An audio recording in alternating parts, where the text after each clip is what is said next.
Hello my friends, and welcome to my August TBR, which is kind of making me freak out a little bit. Like, how are we already pretty much at August here? I've been talking about it on my vlog channel, but this summer has just been passing so quick. I feel like I'm not getting everything done that I want to, and I'm a little sad that August is coming, but that does mean that autumn is coming soon, and I do love autumn, so there are some benefits. So I will be sharing my August TBR. I have a stack of books beside me, but this is not my full TBR. So we're gonna pull some other books off my shelves as we go. I have 2 books for sure that I need to read in August, and then I'm going to be sharing what some people call a pile of possibilities. It's really just an interest pile, books that are currently calling to me, and if I'm in the mood in the month, I will read them. But as always, mood reading will happen. I will read books that are not on this list. I will not read all of these books. That's just how it works. Yes, the 2 books that I need to read. First of all, I'm doing a year of Maud, where I'm reading a Lucy Maud Montgomery book every month of the year, and then also doing a live for that book. And the book that we're going to be reading in August is The Story Girl. I'm so excited about it. This is one of my favorite Lucy Maud Montgomery books. Plus, I love the cover of my edition and really all these Tundra editions. It's been a number of years since I read it last, so I'm curious to see if it still holds that top place in my heart. In this one, we follow Sarah Stanley.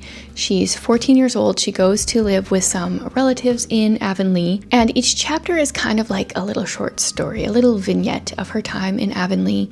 This book continues on into the Golden Road. It's a bit of a duology, and I just love this. Plus, I grew up watching Road to Avonlea, which is quite loosely based off of the book, and I think that I want to do some rewatching of Road to Avonlea during the month of August, kind of while reading this, maybe after reading it. I'm not exactly sure how I'm going to work that out, but I'm looking forward to it. I'm looking forward to hanging out with Sarah Stanley, hearing some of her stories. Our narrator is actually a boy named Bev.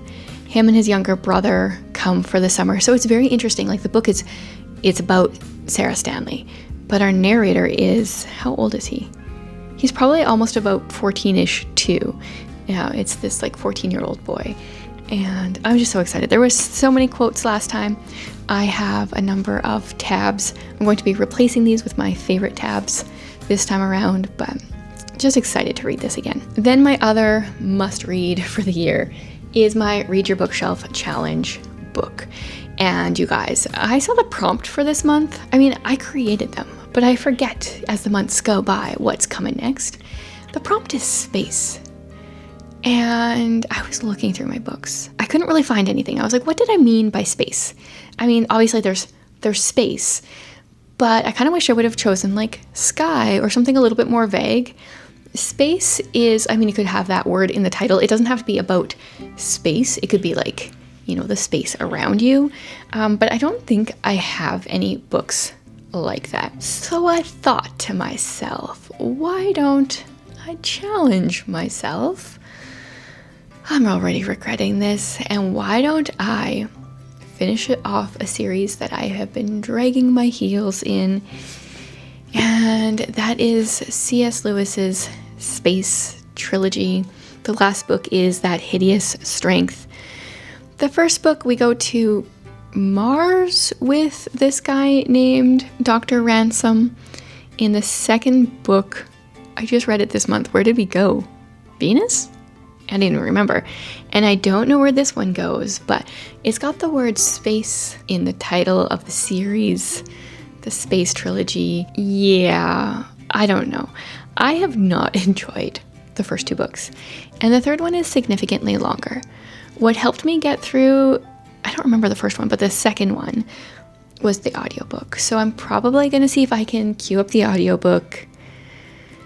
Yeah, and just get through this. Very different vibes for my must-read books. One that I'm excited for and one that I'm just going to get through. And then I thought, what else do I want to read this month? And I just looked at my bookshelves, pulled off a number of different books. A variety of genres, all sorts of different things going on. Let's start with the classic that intrigued me the most off my shelf, and that is The Warden by Anthony Trollope. I keep saying I want to read some Trollope. Haven't done it yet, so hopefully August will be that month. I don't have any other classics queued up, so it doesn't seem like it's an overly long one, like 200-ish pages. Seems doable. I think this is Victorian era, and I want to start it. This is one of the classics that I have read the back of the book before. I don't really understand it. I feel like I need to read the book and then I can explain it and maybe hopefully understand what's going on. I've heard really good things about Anthony Trollope. A lot of you think I'm going to love him, so looking forward to starting this series. An arc that I haven't read yet that I want to is Ember Gold. Look how beautiful this book is. It came out in March and I still haven't read it. And it is obviously about a dragon. It's by Rochelle Nelson. I read The Sky of Seven Colors, I think probably last fall. So it's time to read another one of hers. Fire dreamed of water, but the first sip would be its last. And it's blurbed on the back here by Victoria McCombs, who I've loved her work. And I really want to read more dragon books. A lot of people love dragon books, and I feel like I've been kind of 50-50 with them. And I'm hoping this is a winner and makes me more excited about dragon books. This one, we've got a main character who spent her life isolated in the wild marshlands, a place too wet for the dragon to go. She's safe there, according to her father. So why is he asking her to leave with him now that she has come of age? There is more to her family than she knows, and debts need to be paid. Betrayed and shattered, she wakes in a crumbling mountain castle with the beast of her nightmares. Oh, so her father just left her there, as a sacrifice? Kind of sounds like. Nice guy. Probably makes our fathers look pretty good. Okay. I don't think I've actually read all of that. That sounds interesting. I have 2 poetry books that I would like to read this month. I bought a bunch of them for my birthday back in May, and I haven't read all of them yet. So I would like to read Praying Outside by Brittany Litster. This one is, I don't know, I still haven't read it yet.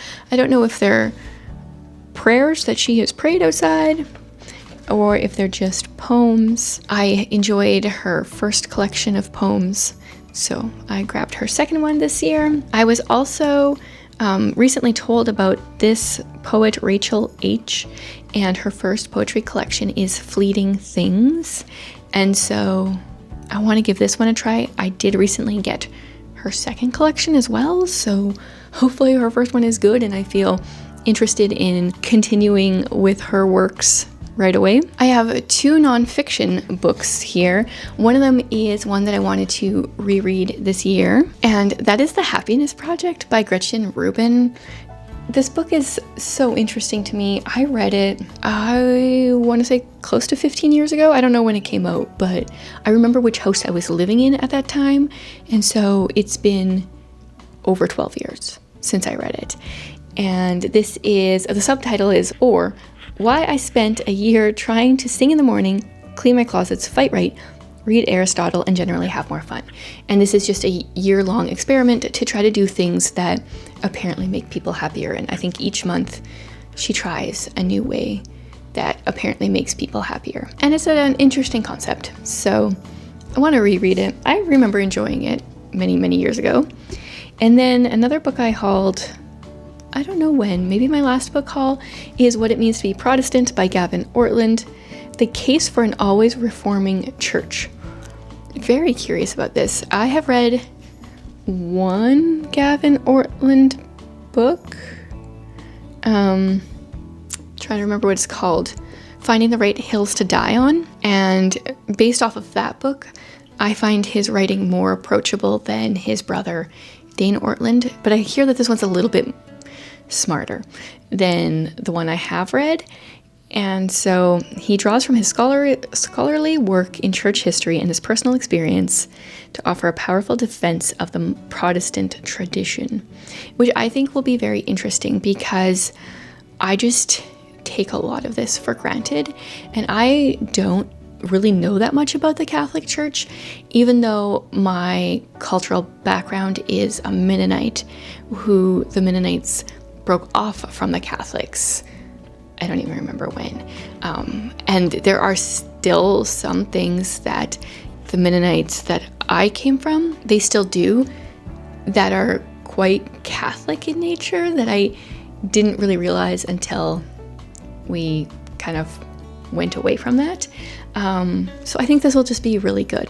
Plus, there is a guy that attends our weekly Bible study who is Catholic, very strongly Catholic, and there are a lot of things that I'm like, I don't even know that about the Catholic tradition. So that'll be very interesting, even if it is a little bit smart for me. So those are the books that I had already pulled off. I'm going to pull up my Kobo here, look at my books that I think that I have kind of labeled as ones that I want to get to soon. I'm going to start with my unread arcs. What do I have in here that is calling to me? I still have not read The Curious Inheritance of Blakely House by Joanna Davidson Politano, and I do believe I had this on my list of 12 fiction books that I want to read this year, so I'm going to add this to my priority list. We are set in 1901 when clockmaker and tinker Sidney receives a most unusual inheritance. Blakely House, the island estate. I'm there for an island estate for sure, of an estranged uncle she's never met, seems almost alive, revealing and hiding its secrets at will. It's filled with remarkable inventions, including an intriguing, unfinished automaton Sidney is itching to get her skilled hands on. Is this dual timeline? Oh, sounds like that's just the single timeline. So, a clever young woman, a contested will, and an estate that does not easily give up its secrets. So I'm gonna put that on my list. I brought out my super simple reading journal for the year, which it still cracks me up that one of the comments I got when I shared a flip through of this in my short was something to do with like, well, it could be better.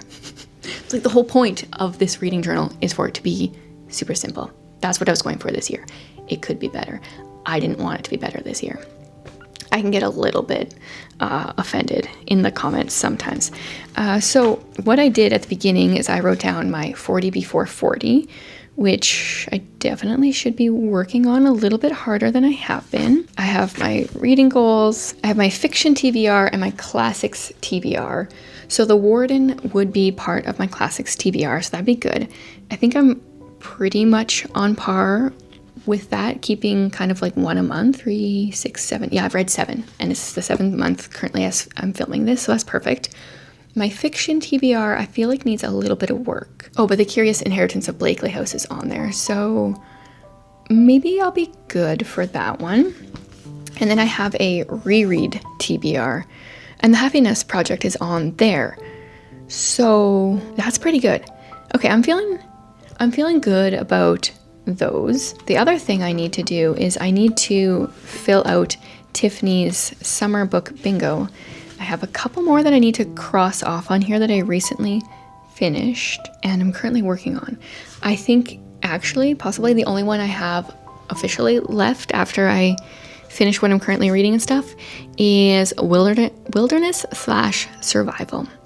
And I did ask ChatGPT to tell me a wilderness or survival book that was middle grade or YA that was not Hatchet, because I've read that one. And it gave me a suggestion of a book that I've never heard of. The premise sounded interesting. I cannot say if it has like questionable content or anything like that. Let's see if I can find it. I don't remember what it was called. Okay, it's by Mindy McGinnis and it's called Be Not Far From Me. I'm gonna add this to my priority collection and let's see what the details are. Okay, so it says Hatchet meets Wild. I don't know what Wild is. In this harrowing YA survival story about a teenage girl's attempt to endure the possible, the world is not tame. Ashley knows this truth deep in her bones, more at home with trees overhead than a roof. So when she goes hiking in the Smokies with her friends for a night of partying. The falling, dark, and creaking trees are second nature to her, but people are not tame either. And when Ashley catches her boyfriend with another girl, drunken rage sends her running into the night, stopping only by a nasty fall into a ravine. Morning brings the realization that she's alone and far off trail. Lost in undisturbed forest and with nothing but the clothes on her back, Ashley must figure out how to survive with the red streak of infection creeping up her leg. Okay, I actually don't think I read the description before. So that's definitely in the wilderness and it's survival. So I think it definitely checks that box. Do you guys ever remember news articles from when you were young? I remember being at my grandma's house and she always had the TV on. She still is really big into WWE, used to be WWF wrestling. She would often have that on, which is hilarious for a currently 90-something-year-old like Mennonite lady. But I remember one time the news was on, and I don't know where this was, but these twin girls went missing, and I think it hit me because they were close to my age at the time, which probably would have been like 10-ish. And from what I remember, I do not necessarily trust that my brain remembers this properly, but what I do remember, what I think I remember is they were walking home from school and they took a different way. They walked through the woods and went missing. And I think they found one of them alive and found the other one too late. And I still don't even know, like, is my recollection true? But it like haunts me to this day. And it just makes this book kind of just give me those vibes when I think of being kind of lost in the wilderness. So I would like to read that one for that box. And then if I finish the ones that I'm currently reading and finish checking off the ones I just recently finished, I think I will have blacked out Tiffany's summer book bingo, which is fun. I didn't try that hard last year, and I don't think I blacked it out last year, but that'll be good. And I'm just gonna take a look around my room and shelves and piles of books and see what else is calling me, because I like a big TBR. So I feel like the stack isn't quite big enough yet. I'm gonna grab a book from my stack over here. Okay, I found a couple more, but one of them is in a series, and I don't know if it's the next book in the series. I'm not sure. Let me just check here. I want to read the next book in the Mrs. Polifax series because I'm getting really close to finishing that one up. Which one is it? I think maybe, did I put this on my list for the last month? Okay, so I grabbed Mrs. Polifax and the Lion Killer because that's the next one I own. But I'm not onto that one yet. I'm on to Mrs. Polifax Pursued, which is number 11. It says, the last thing Mrs. Polifax expects to find in her closet is a young woman hiding. That's kind of terrifying. It's like pulling your shower curtain open and then seeing someone in there. She insists that she's being pursued by two men in a van. Well, that's a different start to a Mrs. Polifax book. So I would like to keep going. There's 14 books in the series. That's book number 11. She's so fun. Just kicking butt as an old lady. I love it. The next book I might actually read in the next week. If I do, then I'm putting the next book in this series on the list. But I have The Heart of Betrayal by Mary E. Pearson on my stack. This is The Remnant Chronicles, book number 2 after Kiss of Deception. I might read this in July yet. If I do, then book 3, which I don't know what that one's called, will be on my TBR officially. I enjoyed book 1. We follow this girl who runs away because she doesn't want to marry the prince that she's never seen. And then the prince and a guy that wants to assassinate her follow her, and things happen. And I don't really know where book 2 is going to go. So I'm curious, and I really like this book this series is a trilogy. I really like it when things can wrap up pretty quickly, even though it's been about a year since I read book 1. I I do like those shorter series. Then I grabbed 2 more books off my shelf that have been there for quite a while, and I feel like I just need to give them a try. Even if I decide I'm going to DNF them or whatever, I want to try them in August. The first one is Spellbound. I found this in a little free library. I don't really know anything about it, never heard anyone talking about it. It's by Kara Lynn Schultz.